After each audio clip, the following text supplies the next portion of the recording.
Bon, aujourd'hui c'est le dernier cours de mes cours au Collège de France dans le cadre de la chaire International Forme Automorphe.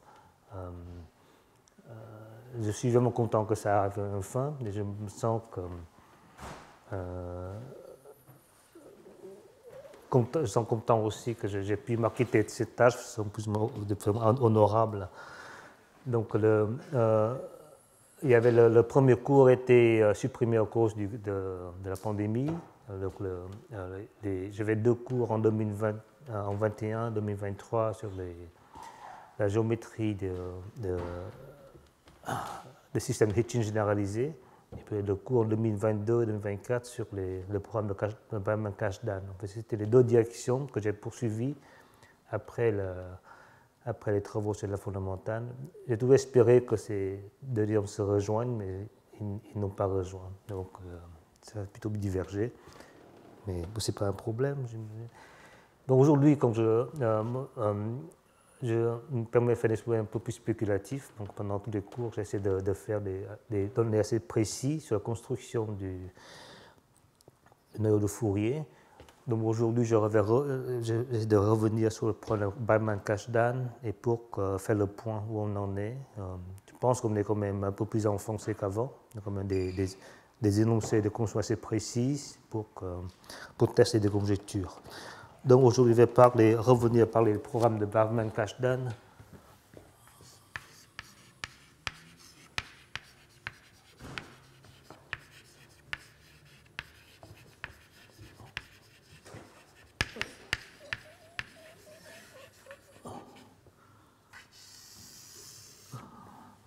Donc ce programme a pour but une sorte de méthode pour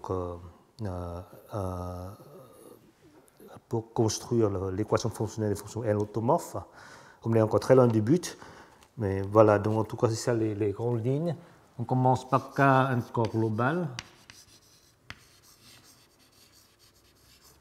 G, un groupe réductif sur K.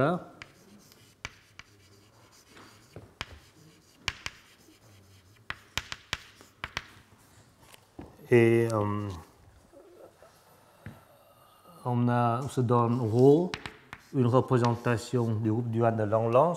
C'est l'extension du groupe de Duhan complexe par l'extension du groupe gallois par le groupe de Duhan complexe, dans GLN de C, représentation algébrique dimension finie. Et à chaque fois, on a une représentation automorphe, donc il y a un produit, plus ou moins un produit.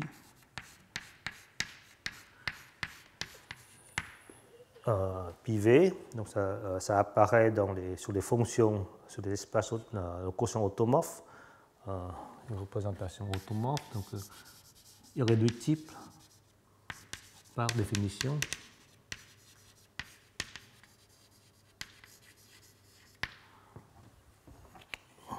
Et les conjectures sur des fonctions L automorphes commencent par la définition de Langlands de la fonction n de trois variables, s, un paramètre complexe, pi, et ça dépend de ρ. Et formellement au moins, donc c'est un produit eulérien des facteurs L locaux.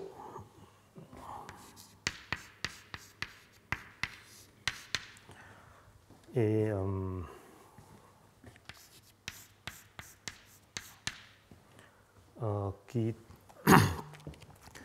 et donc, si pivet est non ramifié, ce qui arrive pour toutes les places, sauf un nombre fini d'entre elles, on a ce facteur n locaux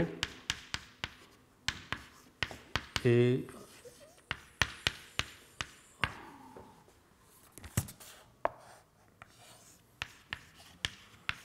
défini par le paramètre de s'attaquer.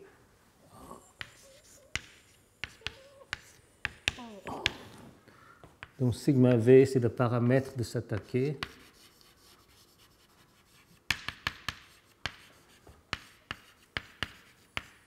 associé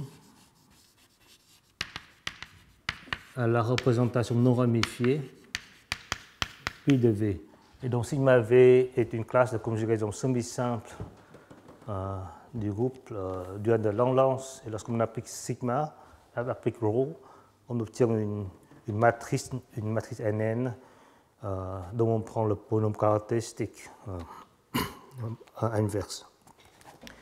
Et le produit, donc V n'est pas dans un certain ensemble S, le produit, la fonction N incomplète, qui définit sur presque toute place, converge absolument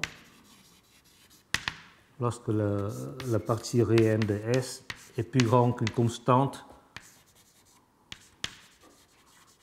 qui dépend que de G.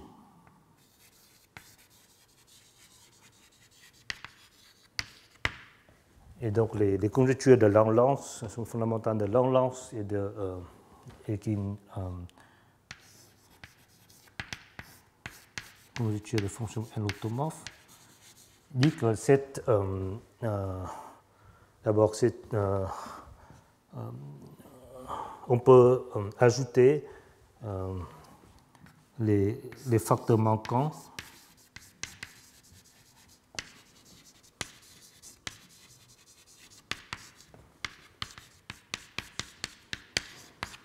peuvent être définis canoniquement et que le produit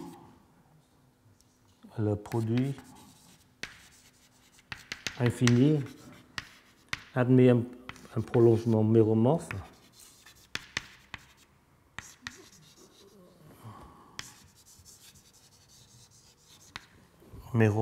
sur tout le plan complexe et satisfaisant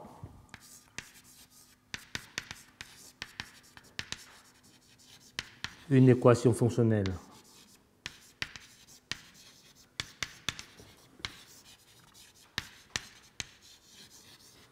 Du type N S pi rho égale un facteur epsilon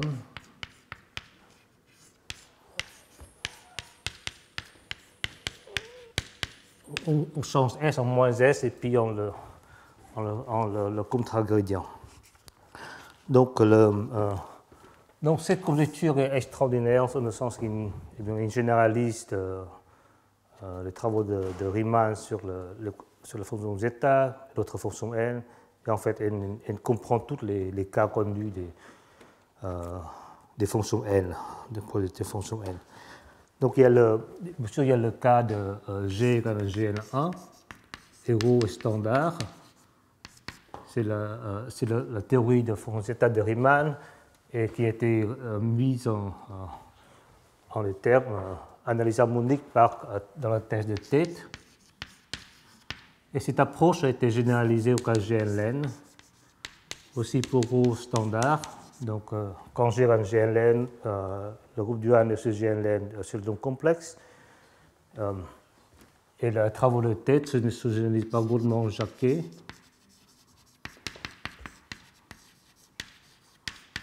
Et aussi Tamagawa.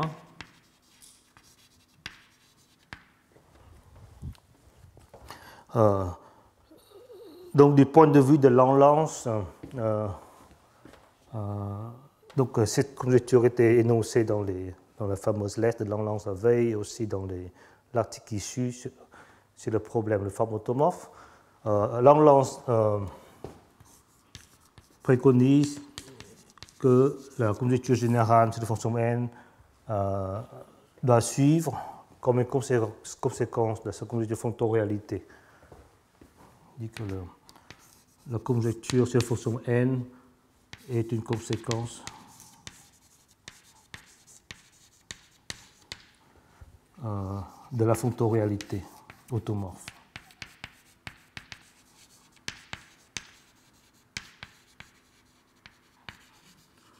Dans le sens que si on a une représentation pi dans ce pi v, un cas particulier de la fonctionnalité permet de faire le transfert de G à GLN. Et pour GLN, on peut appliquer le théorème, la théorie de Riemann-Jacquet, et la conjecture de fonction L suit parce que c'est les mêmes fonctions L. Alors,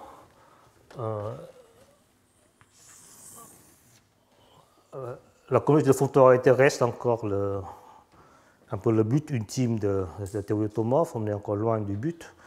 Et il y avait une sorte de renversement de perspective proposé par Baveman et Kashdan,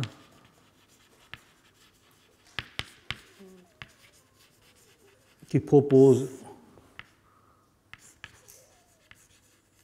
de démontrer directement la conjecture sur la fonction L en suivant la méthode de Riemann-Jacquet.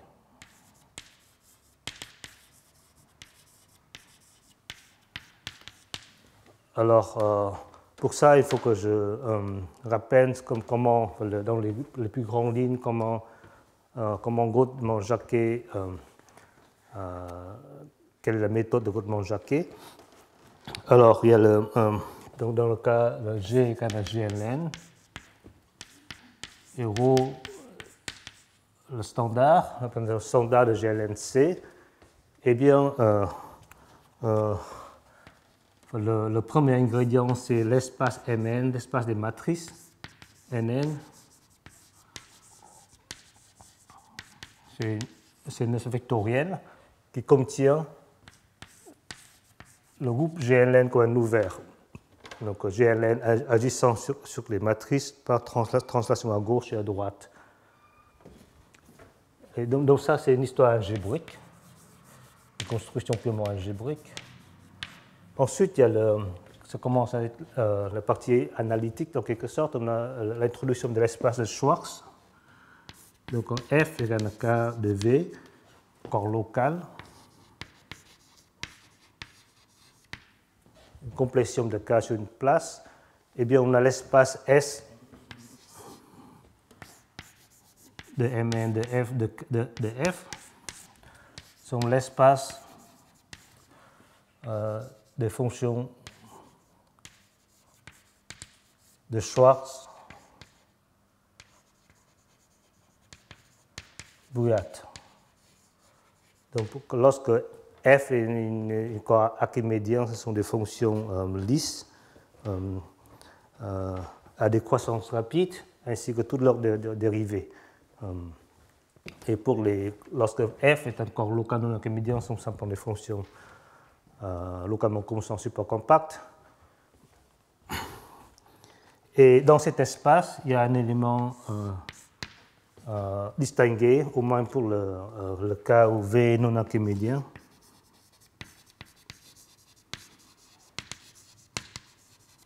On a la fonction basique bêta V, qui est la fonction caractéristique de Mn de O de V. Et tout ça, en fait, c'est une génération plus ou moins évidente du cas de tête. Dans la technique, c'est plus difficile, mais au moins dans l'énoncé, c'est la même chose. Dans le cas de GL1, Mn, c'est juste la droite affine. Donc ça, c'est des fonctions Schwarz usuelles. Et bêta V, c'est la fonction caractéristique des entiers p-adiques. Et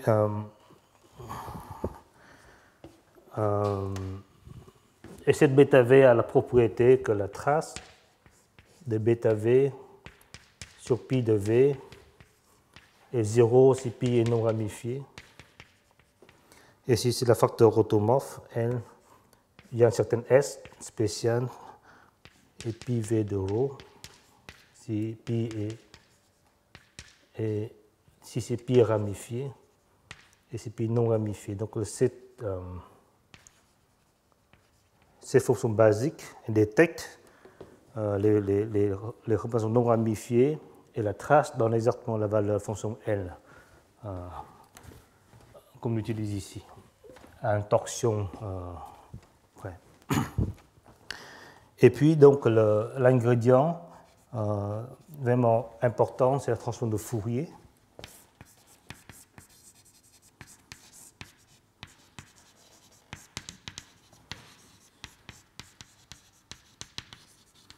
Donc, quand j'ai des espèces victoriennes, on a bien des transformes de Fourier. Et bien, si dans le cas L-1, il n'y a pas de choix, c'est la transforme de Fourier usuelle. Dans le cas de matrice, il faut préciser comment identifier les matrices avec son dual. Eh bien, on utilise la fonction trace de psi de trace de G. Donc, psi, c'est un caractère additif.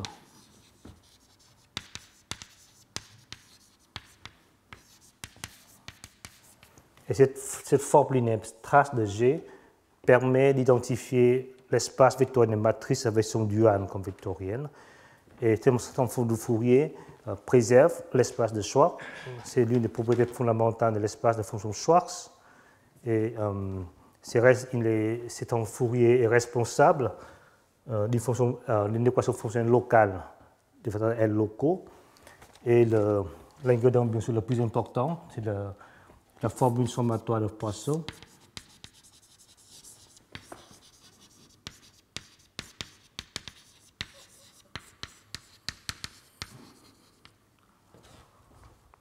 De Poisson qui comme on sait, c'est la somme de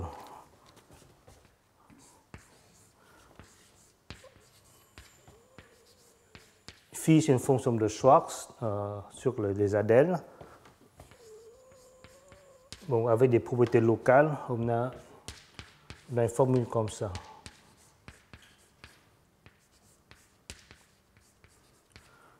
Donc voilà un peu le programme schématique de la construction de Rothman-Jacquet généralisant la thèse des têtes. Et ce que propose Bavin-Kashdan, c'est essentiellement ce mot suivre. C'est pas par pas pour voir comment on peut construire tous ces objets quand on remplace GLN par un groupe réductif quelconque et surtout par ρ par une grosse représentation. En fait, c'est le ρ, une grosse représentation qui pose des difficultés considérables. Alors, pour l'instant, je pense qu'on est quand même assez proche d'avoir tous les ingrédients sur place. Bien sûr, la formule de Poisson reste encore une vraie difficulté, mais au moins tous les ingrédients, si on n'en a pas la formule, on comprend plus ou moins comment les construire. Alors, dans le cas le plus facile, bien sûr, c'est qu'est-ce que c'est l'espace de matrice. Donc ça, c'était essentiellement de Bavin-Kashdan.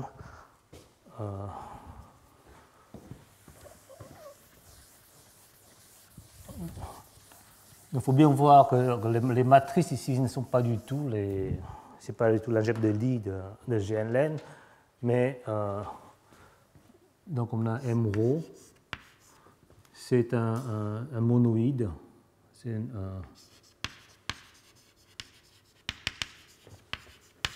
algébrique.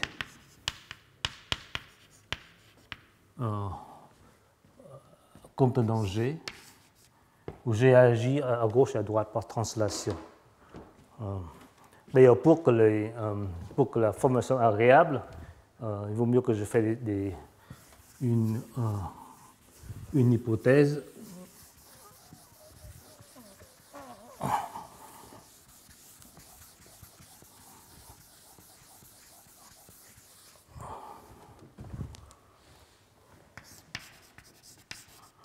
Il faut que je me donne quelque chose comme le déterminant d'un homomorphisme algébrique de G dans Gm. Un peu comme déterminant, tel que dualement, on a le homomorphisme de C star dans G chapeau, dans Gln de C, tel que la composition, c'est seulement le scalaire, l'action scalaire. Et dans ce cas-là, Bavin-Kashdan ont proposé une construction pour M ρ. J'ai repris un peu pour le cas, puis avec son panneau déployé, tout ça, mais essentiellement c'est la même chose. Mais ça suit la théorie de Puchar et Renner.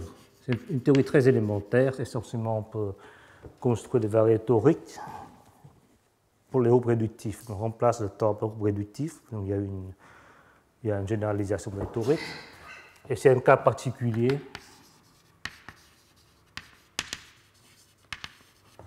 des variétés sphériques. Donc, en fait, je veux dire aussi que tout ce dont je parle devrait avoir des généralisations dans le cadre du programme de langue relatif de Sakellari et Venkatesh. Donc, ici, il y a la variété sphérique, M-ρ, qui c'est une espèce de monoïde algébrique qu'on peut construire à partir de ρ. Et donc, ça, c'est la première étape. Donc, il n'y a pas tellement de, je crois qu'il n'y a pas tellement de choix pour l'espace, mais la difficulté, c'est en dehors de ce cas de base, le cas Riemann-Jacquet, M-ρ n'est pas un groupe, il n'y a pas d'addition, c'est juste une variété algébrique, souvent singulière, avec une action de GNL à gauche et à droite. Alors, on veut. Donc, ça, c'est la première étape. Donc, la deuxième étape, c'est quel est l'espace de fonction Schwarz.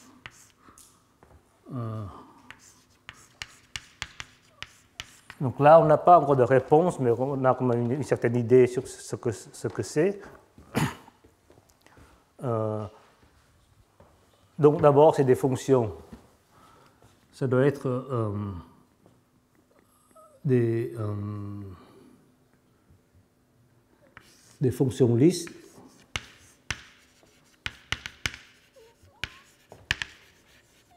sur G de FV qui sont en support relativement compact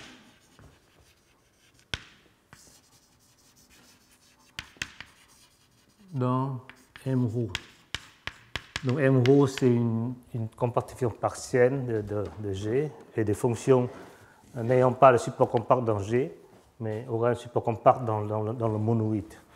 C'est un peu comme des fonctions de test dans le cas du GL1, c'est une fonction de support compact sur la droite. Et il y a une signe assez encourageante, c'est que dans le cas où moins un gros est irréductible,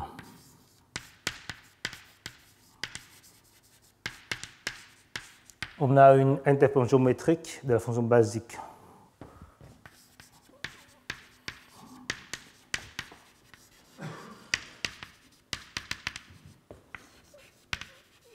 Géométrique de la fonction basique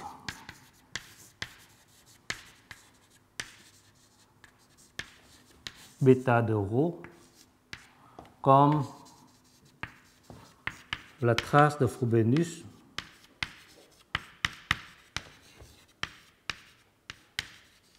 sur ce qui devrait être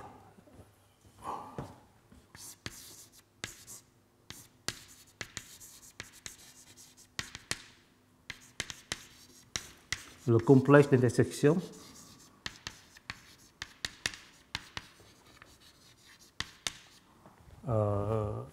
de l'espace des arcs du monoïde.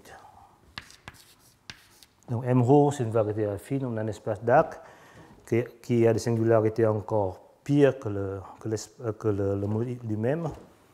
Et un problème, c'est qu'on n'a pas une bonne théorie de faisceau pervers sur les espaces d'arcs qui a une dimension infinie, mais néanmoins, on peut dire exactement ce que c'est la fonction de trace de Frobenius. Si jamais il y a une thème complexe, il n'y en a pas de choix. Et on peut démontrer que c'est la trace exactement à cette propriété là-bas. Ça veut dire que la trace de bêta ρ sur pi de v égale à 0 quand pi v est ramifié et c'est le facteur L non ramifié dans le cas pivet non ramifié. Ça, c'est un travail joint avec Boutier. Et ça, c'est la rédice.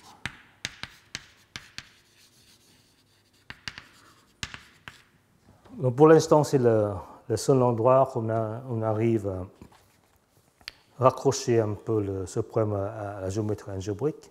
Donc, le reste du temps, c'est beaucoup plus d'analyse. Donc, il y a une remarque. Donc, là, on a une seule fonction, donc c'est la dimension infinie. Mais en fait, il faut penser que c'est en quelque sorte, c'est vraiment les autres fonctions doivent être un peu de même acabit. Donc, il y a une conjecture assez précise, récente, de Baverman, Besukhar-Dikop, Kashdan et Finkenberg sur cet espace Schwarz qui est assez joli. Donc, je vais écrire la fonction bêta, c'est une fonction basique, bêta rho, comme la somme. Donc, ça va s'écrire comme la somme de bêta rho d. D, c'est un entier non négatif. Donc, bêta rho d, c'est des fonctions à support disjoint par des déterminants. Donc, c'est supporté par les éléments G dans les monoïdes, en fait OV, tels que déterminant de G, validation de déterminant de G, est égal à D. Donc, on décompose ces fonctions comme une somme disjointe des fonctions par le support, par l'évaluation des déterminants. Et en fait, pas seulement B rho, mais c'est plus facile de voir que bêta rho d peuvent être aussi interprétés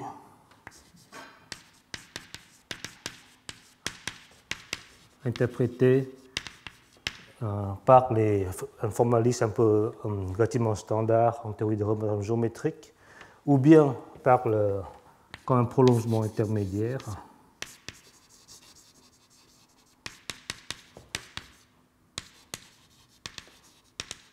Ou bien par le fonteur des cycles proches. Donc, c'est des constructions qui sont utilisées beaucoup de fois en théorie géométrique, en particulier pour le syntagme géométrique. Donc, ça peut être utilisé de deux façons, ou bien par le prolongement intermédiaire, ou bien par le fonteur de cycle proche. Donc, parce qu'on est dans le cadre non ramifié, donc les deux approches valent.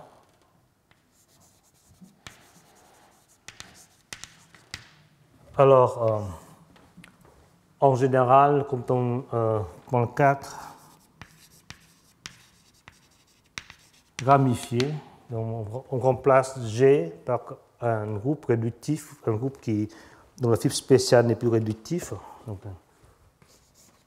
un groupe ramifié. Au lieu du modèle réductif, on change le modèle par un groupe plus ramifié. Et bien, toute la construction marche. Et là, le fonteur des cycles proches donne quelque chose. Donc, donne encore la conjonction bêta rho d. Et Baverman, Besukhar-Dikop, Finkenberg et Kashdan conjecture que cette fonction-là forme si ce n'est pas une balle, au moins un système générateur de cet espace.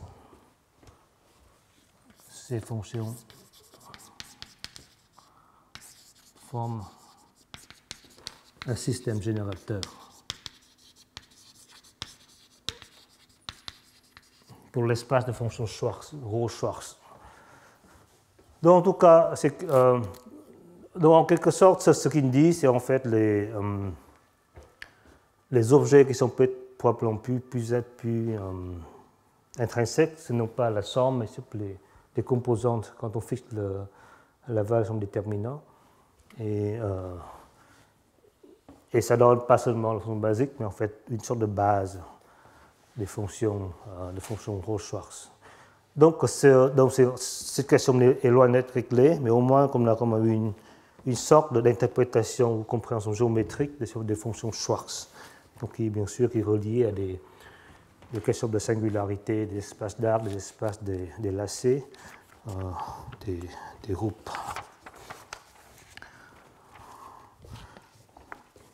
Donc voilà, et donc la question qui était plus l'objet de mon cours cette année est quelle est la transformation de Fourier.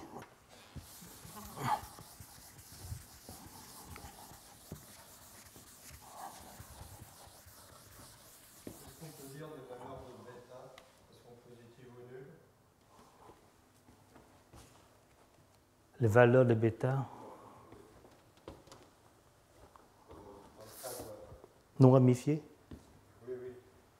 Après le classique, c'est 1 ou 0. Bah, oui, je pense.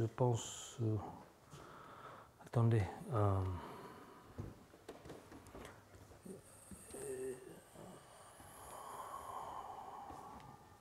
Oui. C'est entière, oui. Si on normalise bien, oui. C'est la somme s'attaquer, ce sera la puissance symétrique de ρ. Et donc, ça devient une somme sur une combinaison à coefficient des entiers naturels, des fonctions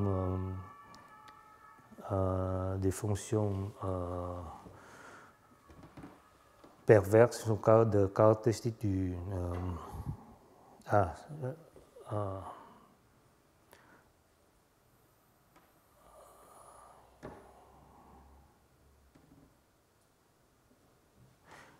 c'est la réponse que je suis sûr, c'est une combinaison linéaire à coefficient entière positif des fonctions standards de Hecke. Mais est-ce que ces fonctions standards de valeur entière positive ou pas? Là, j'ai oublié. C'est des fonctions de Schur. Je crois que oui. Mais...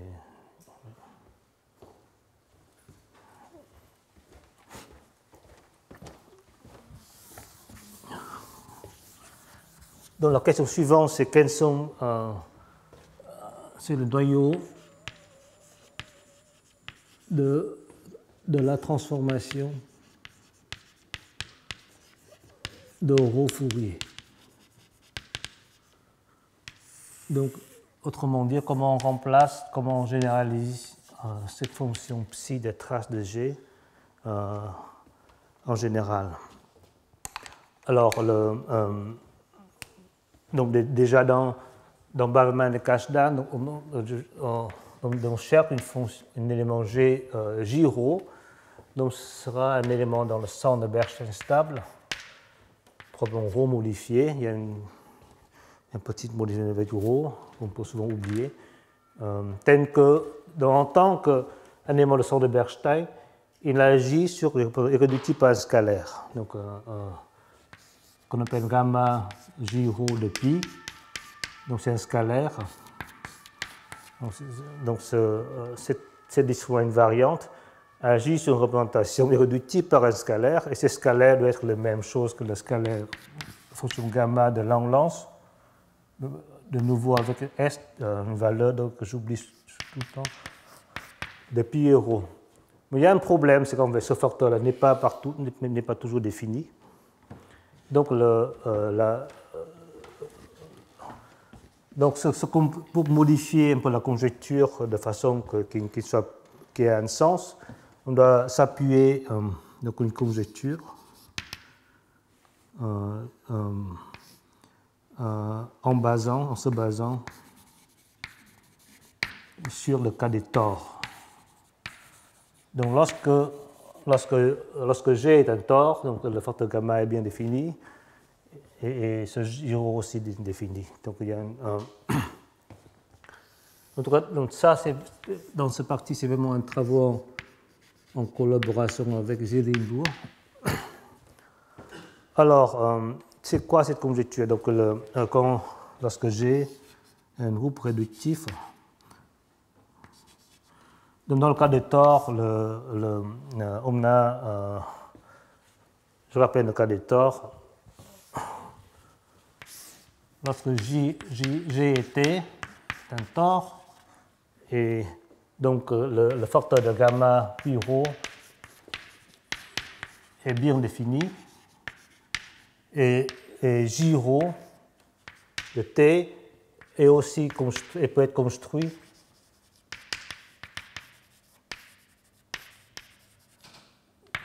par une intégration. Parce que avec ρ, qui va du dual de Langlands de T dans GLN, on a une homomorphisme dual qui est par un processus sur les poids de racines élémentaires, on arrive à construire un homomorphisme de groupe de d-ρ vers T. Donc d-ρ, c'est un tore induit. C'est reste comme à la veille de GM d'une extension finie étale du corps de base.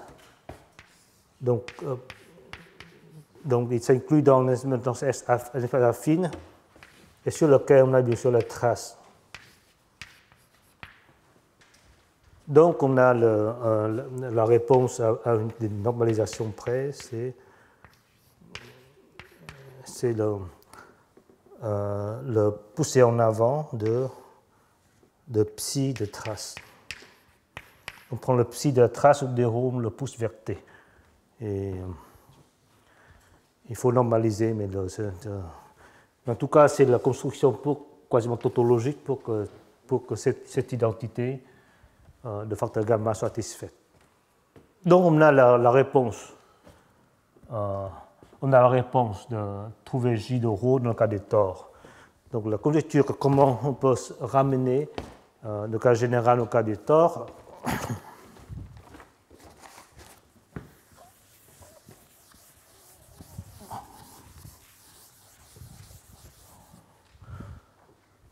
Donc quand j'ai un groupe réductif sur F, donc on a notre A, c'est un ensemble fini des tores maximaux à conjugaison stable.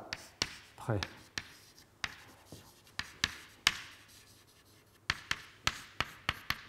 À conjugaison stable, donc il y en a un nombre fini. Donc dans le cas où on arrive à faire tous les calculs, c'est Gn Sn2. Alors A a 4 éléments, 0, 1 plus 1 demi, qui correspond à 4 extensions quadratiques du corps F, donc l'extension déployée, l'extension non ramifiée, et 2 extensions ramifiées. Donc, dans le cas où le corps résiduel de F est de caractéristique impaire. Et on a par le transfert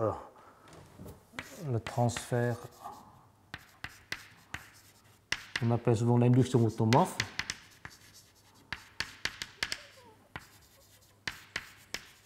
Des tores maximaux au G, on arrive au morphisme dans le sens inverse de son Bernstein stable.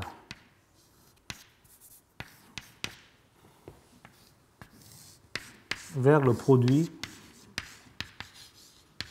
un produit fini de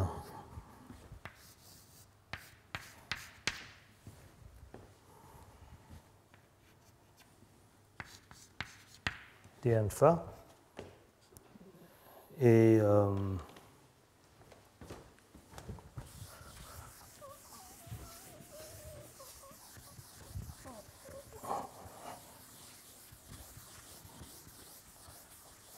la conjecture ici est que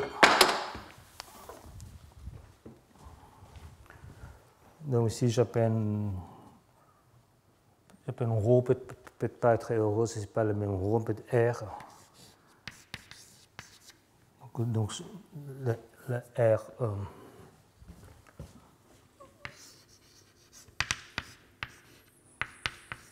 C'est la somme directe de R alpha qui va de son Bernstein-stable de G vers le tore. Et nous supposons que le caractéristique résiduel de F ne divise pas l'ordre du groupe de Weil pour que toutes les représentations réductives viennent de l'induction automorphe. Alors, ce R, la somme des R du somme Bernstein-stable de G vers le produit du somme Bernstein-stable de T alpha est injective. Et l'image peut être caractérisée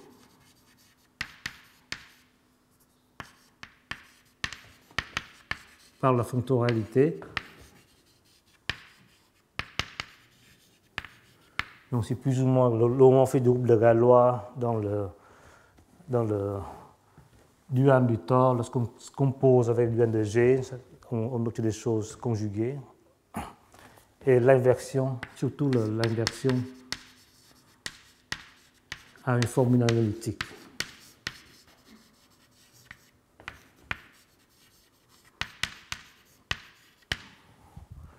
Donc le théorème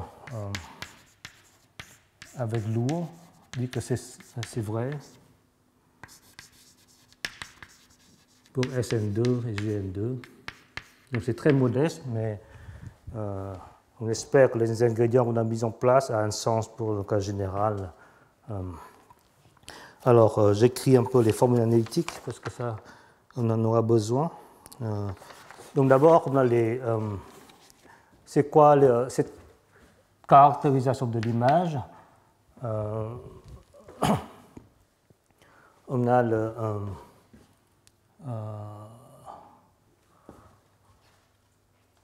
donc pour alpha égale à 0 et état,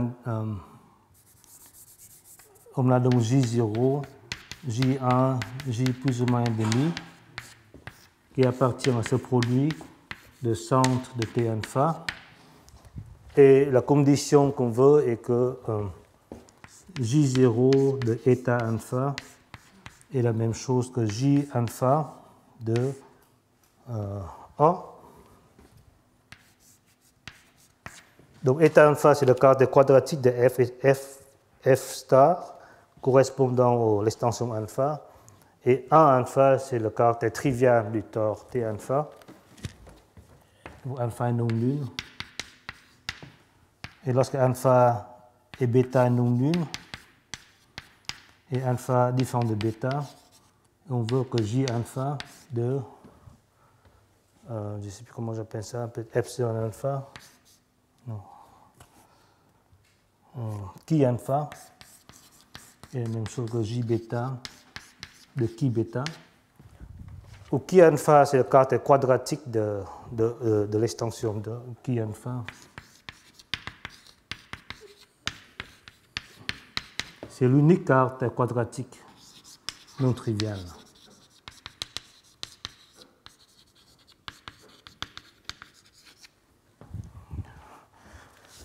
Donc l'image, vous voyez que c'est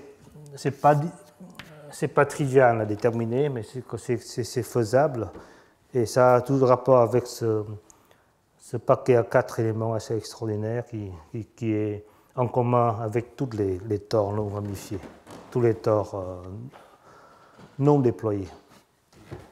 Donc ça, et c'est facile en fait quand on construit les J sur des tores par le processus d'intégration comme ici, c'est facile de vérifier ces hypothèses. Et donc avec ça, la formule d'inversion a la forme suivante.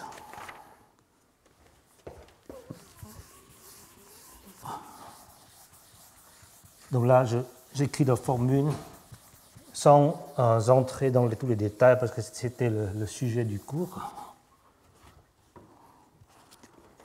Donc inversion de J alpha rho, alpha dans A, dans ce cas SN2, c'est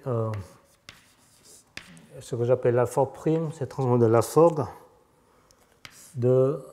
déjà ce terme difficile, c'est le epsilon 0 orthogonal trivial de J0 rho. Et les autres termes sont en quelque sorte plus faciles. Donc le epsilon 1 plus de J rho 1 plus epsilon plus 1 demi de J0 1 demi plus epsilon plus moins 1 demi de J0 moins 1 demi. Donc c'est tout. Donc il faut quand même expliquer, c'est que tout ce qui est entre le... Même si on cherche un élément dans le centre, ce qui doit être construit d'abord, c'est un élément dans le cocentre. Donc cette somme, c'est vraiment des communes de cocentre. Et la forme prime ici, ça nous va transférer du cocentre au centre. Alors pourquoi on va dans le cocentre? Parce que dans le cocentre, on a en plus on a l'orthogonalité elliptique.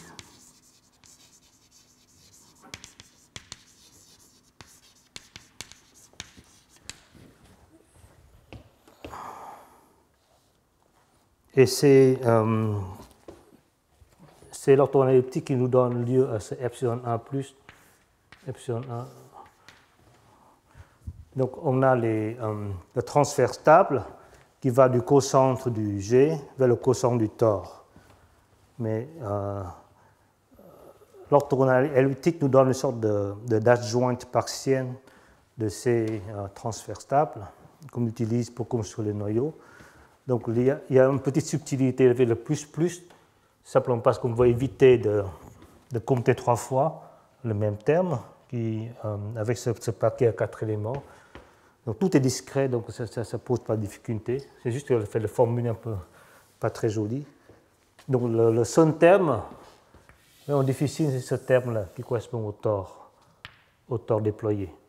Donc en quelque sorte, on doit construire d'abord les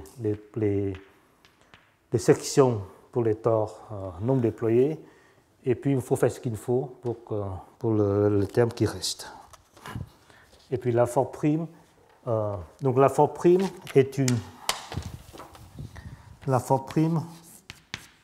est quelque chose qui va du cosens stable dans le sens stable.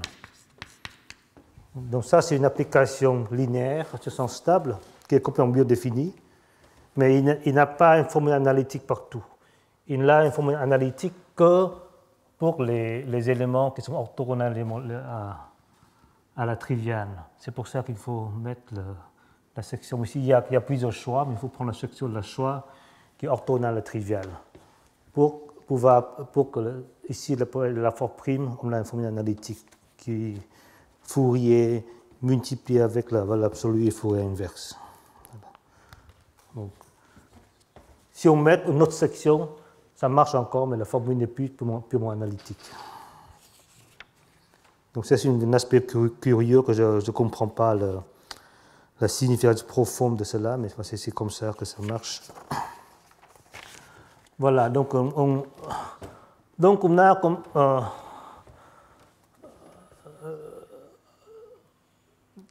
Dans les papiers de Bavman-Kashdan, ils ont conjecturé que ce noyau doit avoir une sorte de construction motivique. Alors, bon, on peut y croire ou pas, mais en fait, dans le cas SN2, c'est ça le bon noyau. Et en quelque sorte, chaque terme,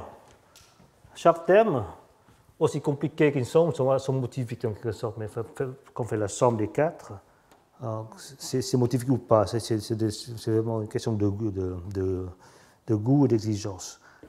Excuse-moi, la conjecture, c'est que J-rho est l'inverse des J-alpha rho, c'est ça? Oui, donc ça c'est J-rho. Si je prends cette formule et j'envoie, j'obtiens le J-alpha. Et tout ce que je vois, une formule à partir de ces qui n'intervient que des intégrales, les formules de Fourier.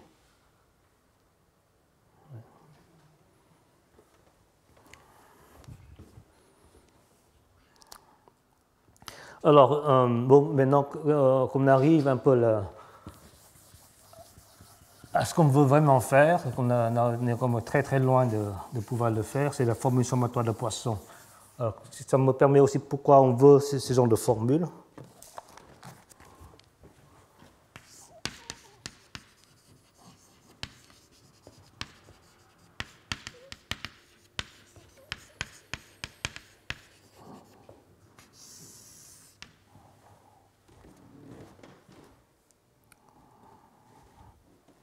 J'aurais dû dire aussi que le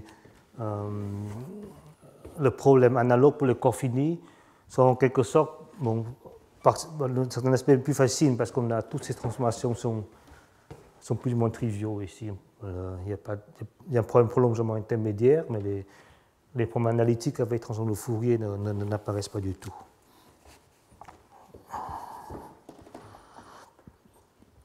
Donc,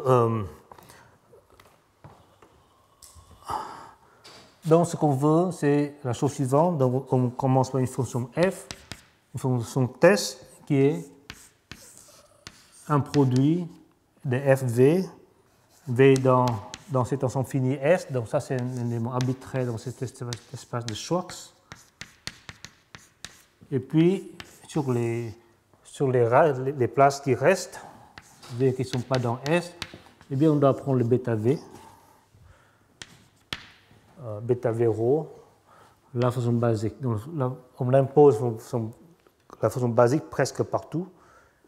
Et sur les non finis de places qui restent, on peut choisir des mots arbitraires de l'espace de Schwartz ou Schwartz. Et on a un J-rho de F, c'est simplement le produit. On applique le Fourier, le noyau de Fourier.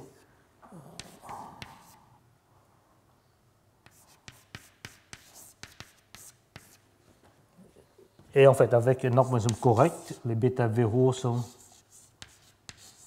stables par la transformation de Fourier. Et donc, la formule sommatoire de Poisson va conjecturer dans une forme très imprécise par Baverman-Kashdan et qu'on devrait avoir la somme sur G de K de FG et somme de G dans G de K, donc les points rationnels de G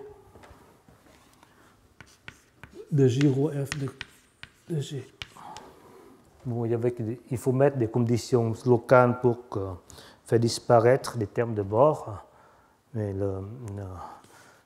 je crois que pour l'instant, ce n'est pas la difficulté essentielle à surmonter. Il faut déjà comprendre cette partie arithmétique. Donc ici, mon impression est telle qu'il est, cette formule n'est pas très réaliste de chercher à démontrer parce qu'on n'a pas vraiment la méthode pour démontrer une quelconque formule sommatoire sur un groupe, sauf que si c'est déjà dans G, dans les matrices. Alors, il y a peut-être un peu plus simple donc ce que je propose,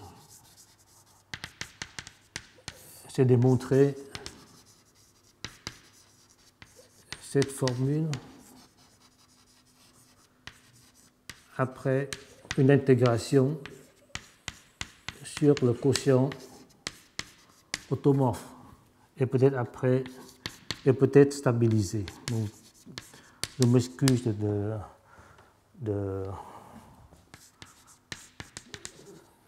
imprécision énorme qui peut avoir lieu.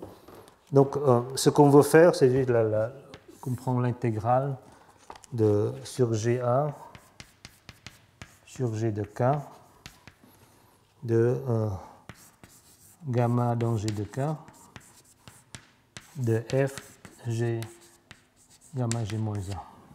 Donc on prend ce noyau et on l'intègre. Oui.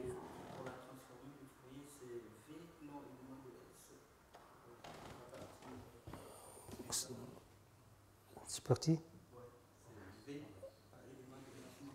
V n'est pas dans S, oui, merci. Donc si on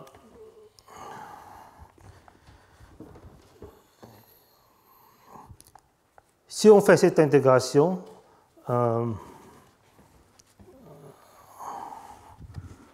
donc d'un côté, on retrouve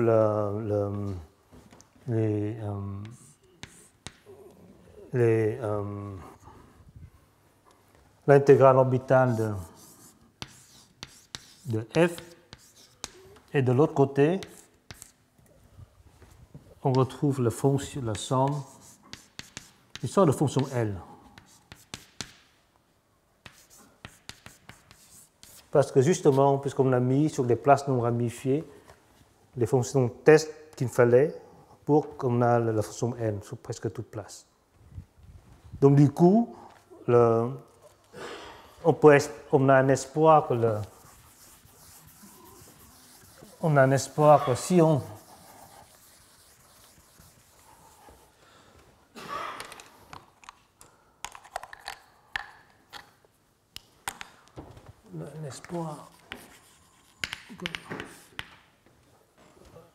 que si on arrive, on peut démontrer Poisson après faire l'intégration sur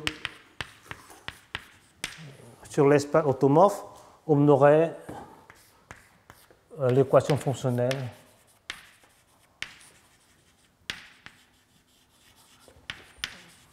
des fonctions L. Au moins en moyenne. Parce que c'est précisément comme le côté spectral, et avec des trucs habituels en changeant les nombres finis de place, on pourrait peut-être obtenir l'équation fonctionnelle des fonctions L individuellement. En tout cas, cette formule semblait quand même beaucoup plus abordable que la formule sommatoire de Poisson proposée originellement par Bavman et Kashdal. Alors, si on stabilise, après stabilisation, je ne le fais pas, mais en tout cas, à la fin, ce qu'on devrait obtenir, c'est la somme. Maintenant, ce non plus sur des classes de conjugaison, mais sur les éléments A dans notre quotient stable, T sur W de K, et il aurait donc un terme de volume fois SO de A. Donc c'est ça maintenant, avec les normalisations qu'on a introduites, tout ça a un sens. Il n'y a plus de... Ça c'est vraiment une fonction sur donc ça c'est un espace affine, dans le cas simplement connexe. Donc ça c'est une fonction sur l'espace affine des adèles, comme évaluée sur les éléments rationnels. Donc c'est vraiment une forme qui ressemble beaucoup plus à une formule sommatoire de Poisson. On a une fonction sur les adèles. On l'évalue, c'est la fonction SO de F, c'est une fonction sur les adèles. On l'évalue sur les rationnels. Et puis, bon, bien sûr, on a cette difficulté avec le volume, donc qui peut être divergente. Donc les éléments hyperboliques, ça diverge. Donc, en tout cas, ça c'est un peu l'approche qui a été préconisée dans le travail de Franken, Lance et moi-même. Et donc, ce qu'on voudrait, c'est obtenir une formule de Poisson pour ce genre de somme. Alors, on n'en est pas encore là, mais au moins, il y a quand même avec des calculs locaux dans le cas SN2, pas mal de choses se sont éclaircies, donc, sur lequel je vais finir. Donc on a une formule de SO de F lorsque F est non ramifié. Et en particulier, lorsque F, c'est la fonction basique. Donc c'est quand même la fonction qui apparaît le plus dans ces zones de formule. La fonction basique qui remplace la fonction caractéristique du sous-groupe compact ouvert dans le cas de la formule trace usuelle. Donc on a la formule suivante, on a ce que j'ai expliqué la semaine dernière. Dans le cas sphérique, on a juste cette formule.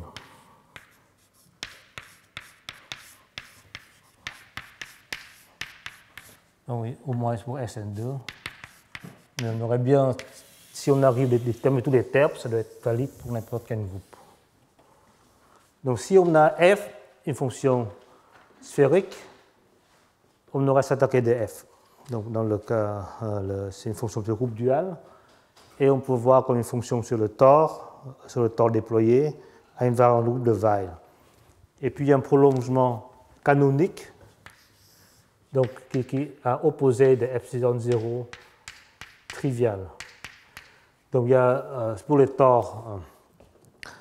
tore déployé, il y a il n'y a pas une seule extension, il y a une famille de sections. Donc il y a l'orthogonale triviale qui était important si on veut l'appliquer à la transformation de la Fogg, mais ici on doit prendre l'autre option, orthogonale Sternberg. Et celle-là, ça nous donne une formule explicite pour une diagonale orbitale. Donc, ce qui correspond bien à ce qu'on attendait, c'est que quand on prend son sphérique, les intervalles hyperboliques, c'est la même chose que le s'attaquer. Mais ce qui est difficile de calculer, c'est les intervalles orbitales elliptiques. Et cette transformation epsilon 0 hors d'un Sternberg nous donne cette extension. Donc on a la formule SO pour presque toutes les places. Bon, elle est compliquée, je vais l'écrire ce que est.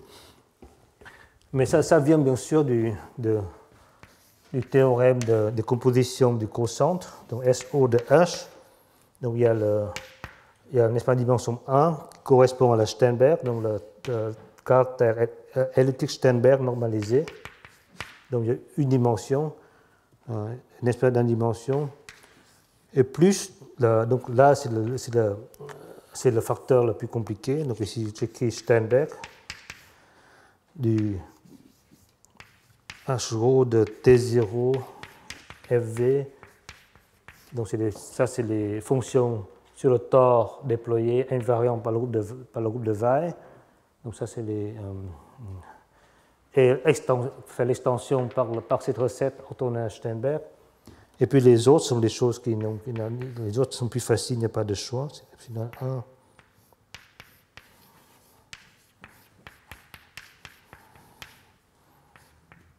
Taux 1. Donc il y a deux termes pour les deux tores ramifiés.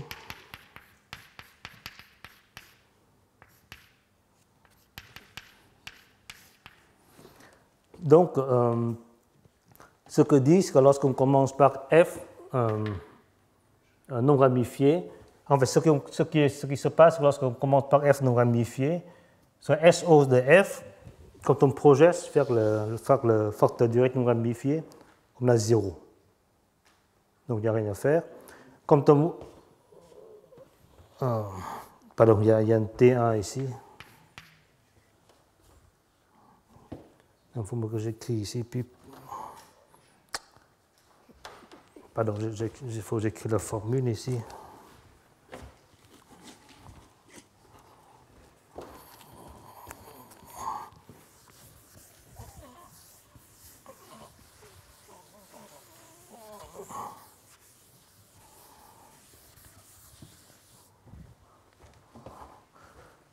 Si on commence par l'élément de SO de H, quand on projette par le facteur de transfert sur le sur le tore non ramifié, on retrouve 0.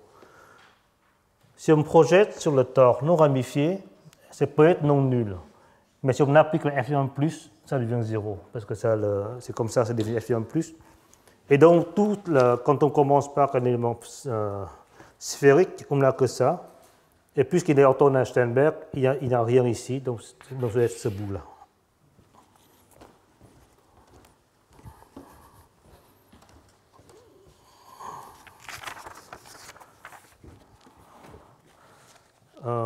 Donc j'écris pour finir juste la formule de ce. Quand on prend H0 une fonction sur le tore déployé, eh bien ce terme, c'est d'abord on fait une extension naïve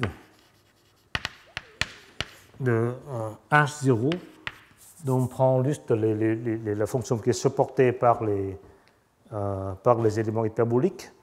Et ensuite, il faut déduire de la trace de ces fonctions sur les représentations cuspidales. Donc pour ça, on prend le T1 qui est transfert vers le tore non ramifié de ce epsilon naïve. Ou pour prendre n'importe quelle extension, T1, et puis on prend epsilon 1 plus, et puis moins les deux autres aussi. On prend le transfert de epsilon naïve de H0. Donc une fois qu'on a ces formules, on aura la bonne trace sur la représentation de l'induite principale et pour le cuspidal. Il faut juste une dernière correction par rapport à Sternberg.